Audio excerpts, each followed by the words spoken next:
Nah, oke teman-teman, selamat datang. Ini udah lama banget kita nggak pernah meeting karena ya biasanya meetingnya kita ngebahas saham-saham IPO, cuman sekarang saham-saham IPO-nya juga udah jarang banget dan susah banget untuk kita dapetin. Bahkan ya mungkin beberapa hal kayak misalnya peraturan OJK yang semakin rigid, terus beberapa dari informasi-informasi yang emang beredar terkait penggelapan dana saham IPO dan yang lain-lain dan bikin untuk IPO itu susah gitu ya teman-teman. So kita bakal bahas ke emiten-emiten yang emang kita bisa layak untuk kita lihat lah gitu ya teman-teman. Tapi ini sebenarnya sifatnya itu cuman preview aja ya teman-teman. Nah, makanya di sini kalau ini tuh benar-benar gratis ya teman-teman. Kalau misalnya nanti one day teman-teman ngerasa bahwa meeting-meeting yang kayak gini tuh berguna untuk menyusun strategi investment portfolio kalian gitu kan. Ya kalian bisa ikut join ke apa namanya yang daftar di Kisi Sekuritas teman-teman. Ya sebenarnya kalau ngomongin bagusnya ya sebenarnya bagusan Stockbit jujur personal experience. Aku juga nggak kerja di sana gitu kan. Cuman karena ya emang ada kerjasama gitu kan. Jadi ya if you wanna try gitu kan Kisi Sekuritas itu bagus juga kok. UI UX-nya kalau di iPhone itu lumayan bagus sih. Tapi kalau fitur-fiturnya kalah jauh lah sama Stockbit teman-teman. Nah, tapi bedanya gimana sih ya? Kalian bisa pakai aja dua-duanya, pakai yang Kisi, pakai yang Stockbit juga bisa. Nanti kalian bisa dapat ilmu di Kisi dari saya gitu kan, referensinya, saham-sahamnya seperti apa gitu kan, dan berbagai alasannya gitu. Tapi ya kalian ya mungkin ada transaksi dikit lah di Kisi, misalnya cuma 20%, sisanya di Stockbit gitu kan bisa aja. Bebas lah, terserah kalian gitu kan. Dan itu juga free, nggak bakal diminta biaya apapun, fee juga sama, nggak ada bedanya. So I think this is opportunity lah buat kalian untuk belajar saham gitu. Nah, tapi terlepas daripada itu, apa namanya, dan ini bakal diupload juga ya teman-teman di YouTube. Udah buat teman-teman di YouTube pengen bisa ikut join kayak gimana, itu nanti ada di link Gform ya teman-teman. Nanti di deskripsi YouTube-nya itu ada kayak semacam link Gform yang bisa kalian isi untuk pendaftaran ya, pendaftaran si untuk bisa masuk join grup eh, dalam tanda kutip premium lah ya. Tapi ini nggak ada berbayar apapun. Kalian cuman open akun aja sih dan transaksi lewat situ aja. Oke, teman-teman, nanti, oh ya, ini ada yang nge-DM gimana? Oh ya, nanti ada yang bakal equity sales yang dari si Kisi Sekuritasnya aja sih yang bakal ngontak kalian, ngehubungin kalian gitu kan. Aku sendiri itu pure cuman kasih referensi saham, analisisnya, tesisnya seperti apa. Tapi untuk masalah teknis seperti apapun itu, please hubungi atau kontak aja nomor yang ada di Gform tersebut gitu teman-teman. Oke, kita bakal bahas ya teman-teman. Jadi IHSG ini tuh arahnya mau kemana sih gitu kan. Dan sekarang kalau misalnya kita lihat itu kan area-areanya itu kalau udah secara teknikal analisis itu dia tuh di area supportnya yang kuat ya teman-teman, di area yang 7 ribuan lah which is right now gitu kan. So IHSG apakah bisa balik ke atas atau bisa terus turun ke bawah gitu ya teman-teman. Itu yang mungkin jadi pertanyaannya gitu.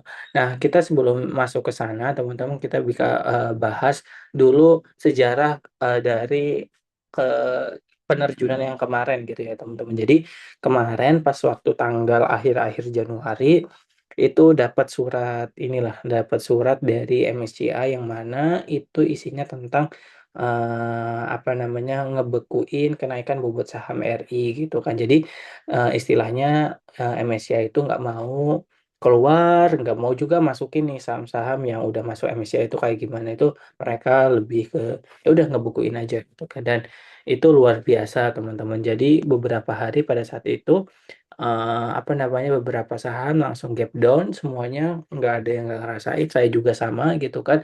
Ada saham saya juga yang emang langsung ke gap down gitu ke bawah gitu ya teman-teman. Dan pada saat itu juga eh, net flow asing itu gila-gilaan keluarnya. Dan di sini bisa kalian lihat apa namanya apa ya, transaksinya itu begitu besar gitu ya teman-teman. Nah terus, dampaknya gimana gitu kan. Nah ini tuh siapa sih yang bikin IHSG itu langsung bisa ambles seambles-amblesnya kayak gini gitu kan teman-teman. Nah kita lihat ada beberapa saham yang emang yang jadi drivernya lah ya teman-teman. Jadi, eee, apa ya, sebenarnya saham tersebut itu udah ada yang kayak, jadi, ini tuh kalau kalian, apa namanya, pengen tahu informasi lebih awal, informasi lebih lebih duluan lah istilahnya gitu ya teman-teman. Teman-teman itu bisa ngelihat analisis transaksi pada pada beberapa hari sebelum terjadinya pengumuman itu teman-teman. Dan itu udah terrefleksi sebenarnya teman-teman kalau misalnya ada misal contohnya ada di Petro, Bumi, dan beberapa saham konglo lainnya.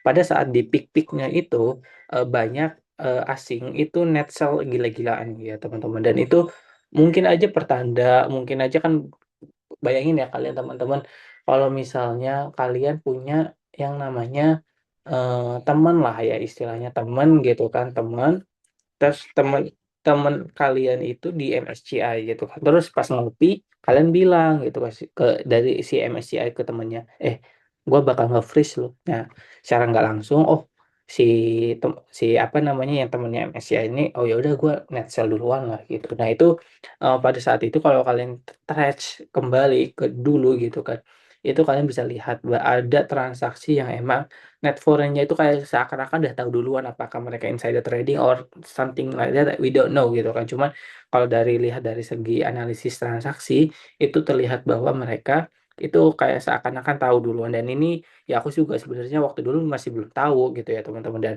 ya enjoying aja gitu, dan aku bahkan orang yang bilang pede lah istilahnya, yang pede bahwa Februari ini saham XYZ itu bakal bisa masuk lah MSCI gitu kan. Cuman sayangnya ya, ya nggak segampang itulah gitu. Jadi, apa namanya, malah, dapat kejutan yang luar biasa gitu kan. Di situ kan kita mengalami yang namanya ARB berkali-kali lah ya teman-teman. Ini bahkan Bumi gitu kan, itu ARB-nya sampai beberapa puluh juta lot gitu kan. Terus Petro dan juga banyak lah teman-teman, dari grupku yang emang dalam tanda kutip mereka duitnya yang cukup ada, itu mereka ada yang kena margin call, terus juga terpaksa harus istilahnya itu masuk ke pasar nego gitu ya teman-teman. Bumi yang dulunya di harga 400-an, 300 karena nggak bisa keluar, itu harus di force sell ke harga 150 biar duitnya ini yang dia pakai untuk margin untuk bisa kejual dan bisa nutup, apa namanya, dosa marginnya lah istilahnya gitu. Petro yang average-nya 8.000 pada saat atau 10.000 gitu kan, itu terpaksa harus jual di harga 4 ribuan teman-teman, dan itu luar biasa sih, teman-teman, luar biasa, apa namanya, bikin orang-orang panik jualan. Dan bayangin teman-teman, ini orang-orang gitu kan, semua orang itu masuk ke saham Konglo itu pakai margin gitu. Jadi karena sahamnya turun gitu kan, mereka harus nge-force sell posisi mereka, dan itu salah satu bahaya dari margin teman-teman. Tapi, apa namanya, itu cuma sekadar preview saja teman-teman gitu. Nah, ini beberapa saham yang ngebuat, ya yang berkontribusi istilahnya lah ya, kontribusi besar terhadap penurunan IHSG pada saat awal-awal Januari teman-teman. Dan ini ada sahamnya kayak semacam Bumi, Petro, Ratu, Bufat, Victor gitu kan, RNKE, dan banyak lagi sahamnya. Ini cuma saya sebutkan, beberapa gitu kan teman-teman. Cuman, di situ nggak sempat sampai situ aja, ada beberapa, market maker pada saat terjadinya apa ya, namanya freeze tersebut itu ada yang ngelawan teman-teman, dan ini kalian bisa lihat di sini ya teman-teman perlawanannya yang emang, eee, luar biasa, mereka ngelawan ya teman-teman, dan ini, ada pullback lah istilahnya gitu ya teman-teman, tapi nggak sempet sampai ke titik tertingginya, cuma nggak lama lagi. Kenapa kok bisa sampai segitu gitu kan, karena teman-teman bisa dilihat bahwa ada kejadian selanjutnya ya teman-teman. Oh oke, sebelum ngomongin masalah kejadian selanjutnya, ini ada 2 saham menarik ya teman-teman, yang emang waktu itu tuh aku mantau terus nih saham gitu kan, terus, sama gitu kan kejadiannya itu kayak di sini gitu kan, mereka itu fighting teman-teman. Jadi entah market makernya, entah nominilnya, entah siapalah penjaganya atau siapalah istilahnya, aku juga nggak tahu gitu kan. Kita sebut aja MM lah ya, market maker gitu kan. Ini market maker itu ngejagain, ini ngejagain, tetapi sayangnya nggak kuat gitu kan. Sayangnya mereka nggak kuat dan akhirnya semenjak ada kejadian selanjutnya ini malah turun lagi, ini turun lagi, ini turun lagi, ini turun lagi, dan ini turun lagi. Namun ada nih saham teman-teman. Jadi dia pas waktu kejadian si MSCI itu gitu kan, dia turun anjlok ke sini. Tapi teman-teman di daerah sini gitu kan, market makernya nggak bakal aku sebut siapa emitennya adalah, nanti kalau misalnya teman-teman mau tahu emitennya apa kayak gitu jangan lupa join itu yang Kisi Sekuritas itu. Cuman itu terlepas daripada itu nanti juga bakal kena spill kok teman-teman. Nah ini dia ngefight teman-teman, ngefight gitu kan. Dia beli gila-gilaan, dia hajar semuanya, dan luckily ini saham itu malah ATH semenjak kayak MSCI-nya mulai mereda gitu kan. Ini ATH lah, ini sampai ke ATH ke titik sini gitu kan teman-teman. Dan ini saham yang luar biasa juga kalau yang ini semenjak dulu gitu kan teman-teman. Ini semenjak dulu sahamnya, kalau yang ini aku sebut juga nggak ada masalah gitu kan, karena ya I am quite confident with this gitu kan, because this is also in commodity play. Ini dari grupnya Boy Tohir teman-teman. Jadi kalau teman-teman cek itu kalian bisa lihat lah, ada chart saham yang kayak gini nih daily teman-teman. Jadi dia nge-fight terus gitu. Kalau si Boy Tohir justru saham-saham flow yang dari Konglo itu pada mainnya ke saham-saham apa namanya, ke yang seperti ini teman-teman, commodity play gitu kan. Dan saya sudah pernah bagiin suatu tesis ke teman-teman melalui Substack sama melalui beberapa kayak indikasi lah teman-teman. Nah, itu ya saham-sahamnya ya saham-saham yang komoditi gitu ya teman-teman, permainannya gitu. Nah, tapi daripada ngomongin masalah itu, kita coba lihat selanjutnya ya teman-teman. Nah, ini kejadian yang waktu setelah MSCI terus agak mereda dikit gitu kan, kita agak bounce back kembali gitu kan, terus suddenly lembaga rating ngedowngrade ya teman-teman. Jadi kayak Moody, Fitch, UBS, Nomura, dan beberapa lembaga yang lainnya itu mereka juga ngedowngrade teman-teman ke ke ke bursa kita, dan bikin bursa kita itu seakan-akan gelap gitu ya teman-teman. Cuman kalau misalnya kita lihat dari sejarah ya teman-teman di sini itu apa ya? Ya kita ini yang karena kejadian yang waktu ngedowngrade downgrade itu gitu kan teman-teman, itu kita malah tambah turun teman-teman. Ini kita relatif turun gitu kan, dan terus bahkan even banyak ada beberapa orang dari beberapa grup juga itu ngomongin, gue pensi aja lah dari IHSG gitu kan. Kenapa ya? Karena mereka udah nggak kuat sama loss-nya dan yang lain-lain gitu kan. Bahkan nggak tahu nih orang ini benar atau enggak gitu kan, dia dia juga bahkan nyerah gitu kan, namanya si Belvin ini di Twitter yang nge-tweet seperti itu. Tapi justru kalau misalnya orang-orang mulai nyerah kayak gitu, itu justru menurutku itu sebuah opportunity. Kenapa? Karena gini ya teman-teman, bullish itu bisa diciptakan ketika orang-orang lagi apa ya, lagi pada ketakutan, dan apa namanya, biris atau orang-orang yang itu suatu momen yang bisa menjadi peak dari suatu saham itu ketika orang terlalu confidence. Dan kalian tahu waktu dulu kalau nggak salah aku juga, bentar ya aku coba cek ke ini dulu, aku cek ke WA dulu gitu kan. Aku pernah kayaknya kalau nggak salah ini apa namanya. Nah, oke, oke, bentar-bentar aku share screen lagi. Nah, teman-teman ini di grup market discussion yang belum community ya, ini market discussion yang kita bisa discuss di situ gitu kan. Aku share gitu kan, izin gitu kan. Ini kocak sih, emang bagus sih. Sebenarnya jika kita putar ulang waktu dan kita pikir-pikir lagi secara logika, sebenarnya acara Konglo Chile ini yang diselenggarakan Desember 2025, menurut keyakinan saya ini sebenarnya sudah jadi alarm dibunyikan untuk market hari ini. Jadi dia itu nge-tweet pada 6 Maret, bukan nge-tweet, nge-stock bid lah istilahnya gitu kan. Itu pada ya 6 Maret kemarin lah istilahnya. Itu udah ngasih tahu lah ke kita gitu kan. Dia tuh enggak ya 6 Maret kemarin. Itu oh iya juga sih, bener sih dia tuh. menurut saya itu bener ya. Kenapa? Karena kalau misalnya semakin rame, semakin banyak orang-orang itu disuruh untuk bertransaksi saham gitu kan, orang-orang pada waktu itu di SCTV, di SCTI, apalagi lah, name it lah, banyak lah influencer-influencer saham.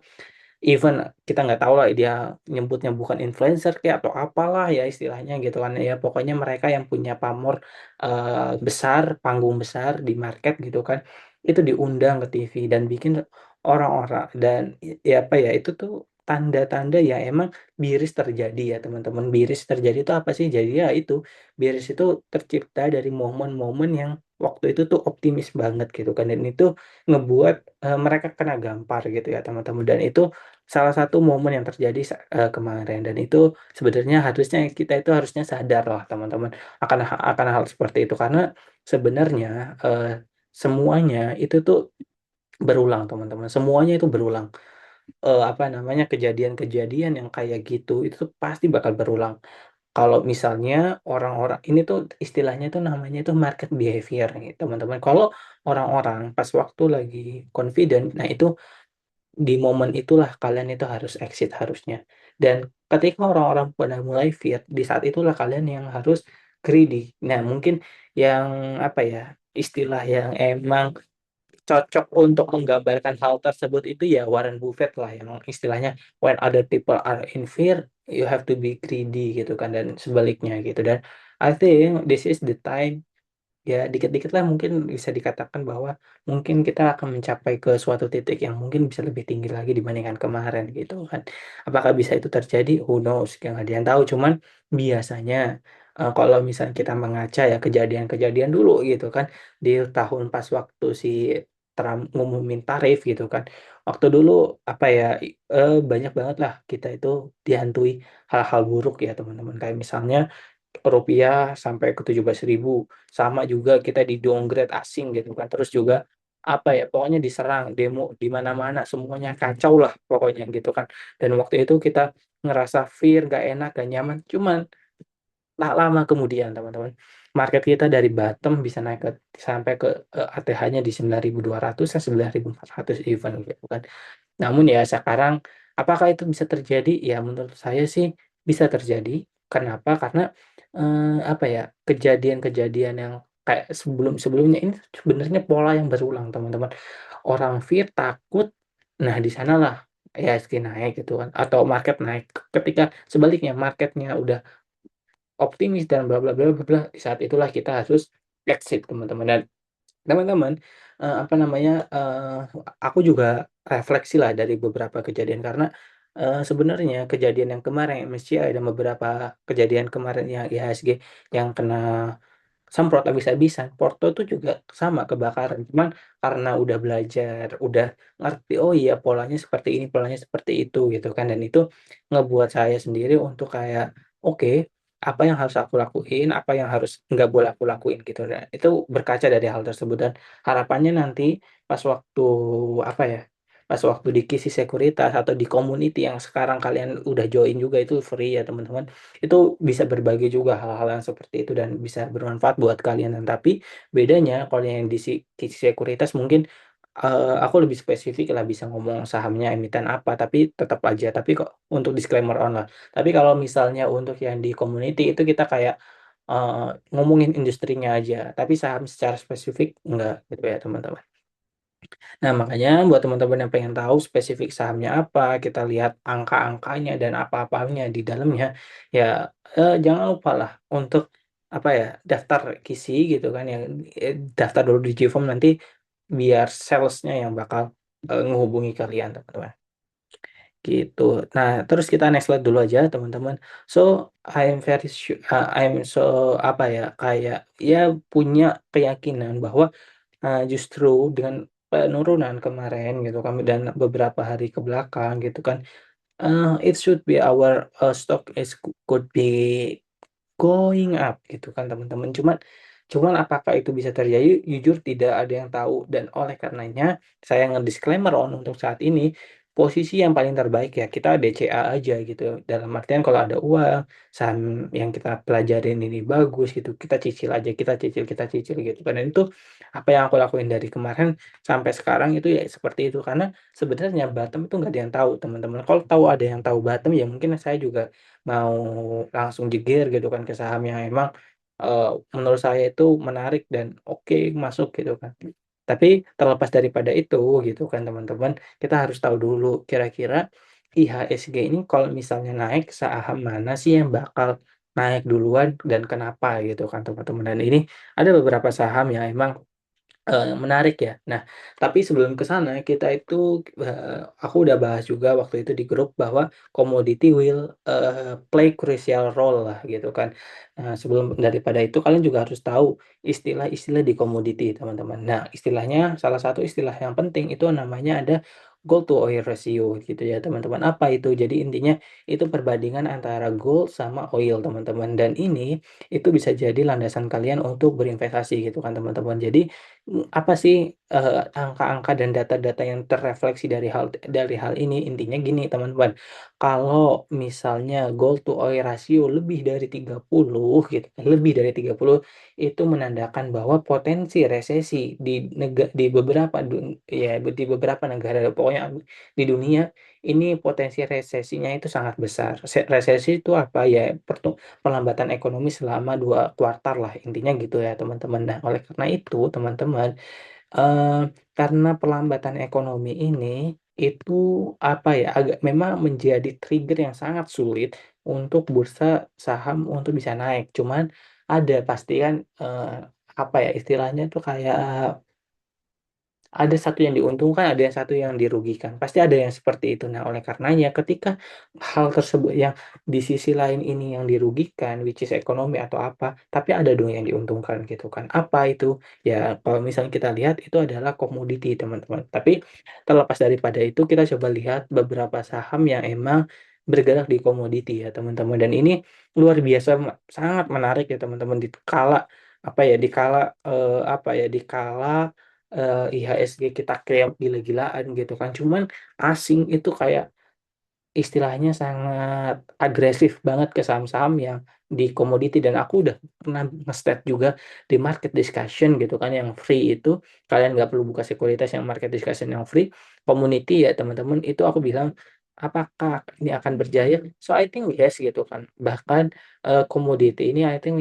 yang bakal menjadi top performer one day gitu kan. Jadi yang punya komoditi terutama batu bara gitu kan, I think better kalian hold gitu ya teman-teman. Nah, ini ada beberapa saham seperti ada ADI, Adaro, ITMG, dan PTBA. Mungkin saya akan bahas, tapi nggak ada target price, nggak ada entry price, semuanya itu ada di kalian teman-teman. Cuman saya cuma pengen bikin narasi aja yang bisa memudahkan kalian untuk riset lebih dalam lagi gitu kan. Nah, kalau misalnya kalian pengen punya saham yang batubara yang efisien gitu kan, bagus, dan isu RKAB-nya itu nggak bermasalah, kalian bisa ambil AADI teman-teman. Tapi kalau misalnya kalian pengen ada isu yang memang kayak batu baranya itu ya aman aja, oke aja gitu kan, dan dia itu produknya itu only di domestik alias buat, Indonesia-Indonesia aja, ambil PTBA kalau kalian suka sama, di Indonesia. Cuman, kalau saya sendiri secara personal itu lebih suka batu bara yang emang sifatnya itu yang bisa diekspor ke luar negeri gitu kan. Kenapa demikian? Karena dengan begitu gitu kan teman-teman, kalau misalnya bisa diekspor ke luar negeri, itu biasanya harganya bakal lebih menarik ketimbang dijual di dalam negeri gitu kan teman-teman. Makanya kalau misalnya aku ditodongin antara antara PTBA sama Aldi, mana yang bakal aku pilih? Jujur aku bakal milih Aldi teman-teman. Cuman ya nggak ada salahnya kalian diversifikasi juga ke apa namanya, ya mungkin kalian 50-50 gitu kan di sama PTBA nggak ada masalah gitu kan. Tapi kalau misalnya teman-teman pengen karena kemarin bahkan sangat disampaikan ya sama Prabowo gitu kan, itu mau bangun surya, mau bangun energi terbarukan. Nah, itu lengkap semua paket komplit. Bahkan kalian pengen punya aluminium, bauksit dan yang lain-lain, batu bara ada, itu ambil Adaro. Adaro itu kayaknya bisa menjadi mother of like commodity lah istilahnya gitu kan. Kalian pengen dapat batu bara ada, batu bara kokas buat aluminium ada gitu kan, terus juga, energi terbarukan di balik Adaro ini tuh masih ada gitu, dan itu masih belum jadi narasinya gitu. Bahkan even si Adaro ini tuh jor-joran mau buyback lagi sampai 3 triliun gitu kan. Ini menandakan bahwa manajemen ya sangat percayalah sama emitennya, dan ini bukan, apa namanya, short term play, ini pasti jadi long term play lah istilahnya gitu. Nah, terakhir kalau misalnya kalian pengen punya saham yang sangat sensitif terhadap harga batu bara yang saat ini, maka ambillah ITMG. Karena ITMG itu punya batu bara dengan kadar yang tinggi, karena punya kadar yang tinggi itu dia ngikutin, apa namanya, harga batu bara dunia, dan ini menurutku yang sangat menarik, dan itu udah terbukti gitu ya teman-teman. Selama beberapa hari ke belakang ini, aslinya gila-gilaan masuk ke sini gitu kan teman-teman. Ini I think it could be apa ya, safe haven lah ya istilahnya gitu kan, dibandingkan saham-saham yang lainnya gitu. So, kalau entry-nya di harga berapa, TP-nya di harga berapa, nah itu coba kalian, analisis lebih lanjut, pelajari lebih lanjut. Nah, tapi kalau misalnya kalian pengen tahu juga gitu kan, aku entry di berapa, harga berapa, dan yang lain-lain gitu kan, ya mungkin kalian bisa pertimbangin untuk bisa masuk isi dulu teman-teman, biar nanti, lebih enak lah ngejelasinnya gitu kan. Kenapa di harga segini, kenapa di harga sekian gitu. Oke, kita lanjut. Ini apakah udah habis kah ini? Oke, ini, teman-teman, secara tadi kan, apa ya, teman-teman, karena, si gold-nya ini turun dan, oil-nya itu naik. Kalau misalnya mother of commodity itu siapa gitu, mungkin biar kalian tahu FYI aja, mother of commodity itu adalah Brent oil atau minyak ya, teman-teman. Kalau minyak naik, itu biasanya ngedorong beberapa, komoditi lainnya yang ikut naik juga, teman-teman. Misalnya kayak kol, palm oil, ini palm oil sangat jauh sih sebenarnya, cuman biasanya juga dia tuh kayak lagging banget lah, gitu. Jadi kalau misalnya palm oil ini tuh ya saham-saham sawit lah ya teman-teman. Nah itu after dari Brand oil aja, dan sama kol juga. Dan I think katalis untuk kol sama palm oil tuh sangat banyak ya teman-teman. Kayak misalnya di Indonesia sendiri gitu kan, itu penggunaan masalah, mobil listrik yang bakal lebih dimasifkan karena ya BBM takutnya lebih langka dan yang lain-lain gitu kan. Sedangkan kalau palm oil itu akan menjadi narasi sebagai, blended dari, bahan bakar itu sendiri. Makanya, I think better way that you can do right now is diversify across, this commodity aja gitu kan. Misalnya coal, palm oil gitu. I think is better way dibandingkan kalian masuk ke saham-saham yang emang masih belum tahu kejelasannya seperti apa. Cuman kalau kalian, ya kalau misalnya dapat rezeki nomplok kayak misalnya MSCI nggak jadi, ya aman, kita kita oke, damai sama kalian gitu kan ya. Mungkin itu bakal jadi rezeki yang sangat gede lah, pastinya Konglo bakal bounce back-nya gila-gilaan gitu kan. Cuman apakah komoditi bakal ditinggalkan? No, I think justru komoditi bakal menjadi kursia play yang bakal ngedorong, bahkan nge-carry ya istilahnya, nge-carry IHSG untuk naik lagi, dan ini bakal terjadi sebagaimana di tahun 2022, tahun 2021, yang mana pada saat itu saham-saham komoditi itu menjadi penopangnya gitu kan. Makanya apakah sekarang telat? I think belum telat juga, cuman entry-nya di berapa itu masih, terserah kalian, TP di berapa juga ada, terserah kalian. Cuman di sini saya cuman pengen ngasih gambaran ke kalian kalau misalnya sekarang itu bagusnya main di mana dari POV-ku. Nah, mungkin itu aja yang bisa, apa ya, disampaikan ke barangkali teman-teman pengen, ada pertanyaan atau ada apalah yang pengen didiskusikan, silahkan, ditanyakan aja gitu.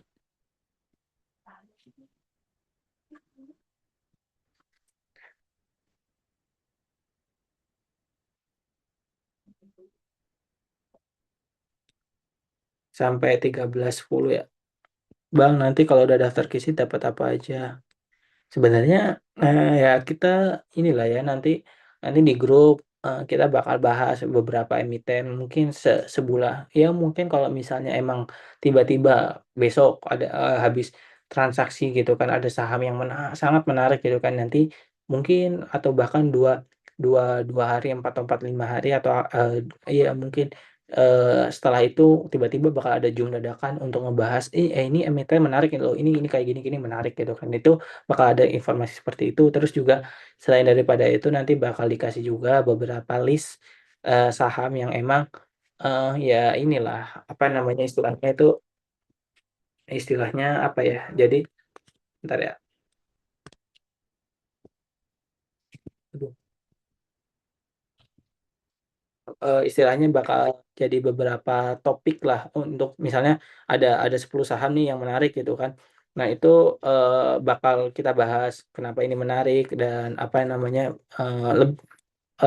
bakal bakal dibahas kenapa ini menarik dan yang lain-lain gitu. Terus karena ya nanti juga kalau misalnya kalian bisa deposit lebih dari 10 juta gitu kan, aku sambil lihat yang ini, itu kalian bisa kayak arrange meeting kayak misalnya, oh, mau didiskusi ini, apa namanya, ada portofolio kalian kebakaran, terus kalian pengen kayak ngobrol, terus kayak gimana alternatif solusinya gitu kan. Nanti mungkin itu bisa dibantu gitu kan, sama kita-kita juga gitu kan. Cuman, kita tapi ya intinya kalian ada yang temen lah istilahnya gitu, ada teman gitu kan untuk, your journey investment gitu kan. Tapi, dan I think it could be good lah ya, karena kita nggak ada minimal deposit juga, terus juga, free fees-nya juga sama gitu kan.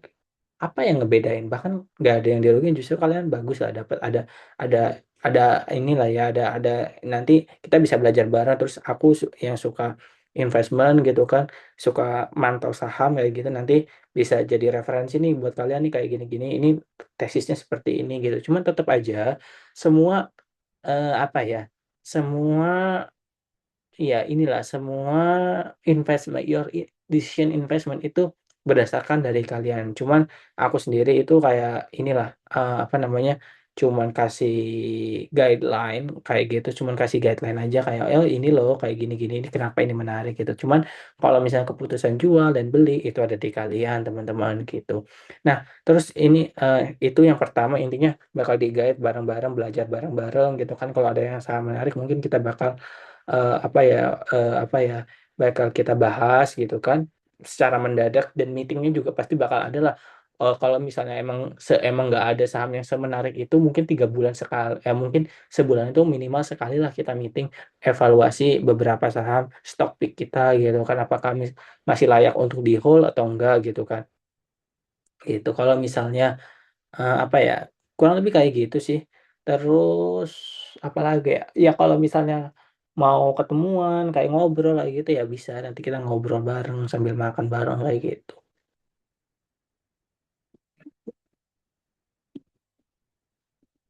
Gitu sih. Terus apalagi ya, apalagi, terus kapan di chat-nya ya? Mungkin mungkin lagi lebaran dulu ya, tunggu dulu aja. Mungkin besok atau kapan ya kita kita nanti bakal ininya, apa ya, kita bakal apa ya istilahnya itu, Eee, apa ya, kita bakal prosesnya cuman ya ini, apa namanya, link-nya aku coba send di sini.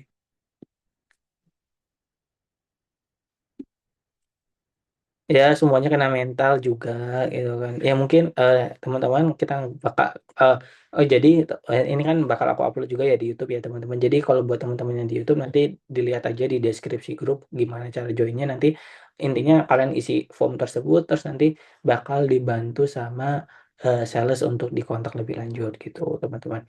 Nah oke, aku coba stop meeting dulu, nanti kita lanjut bentar-bentar.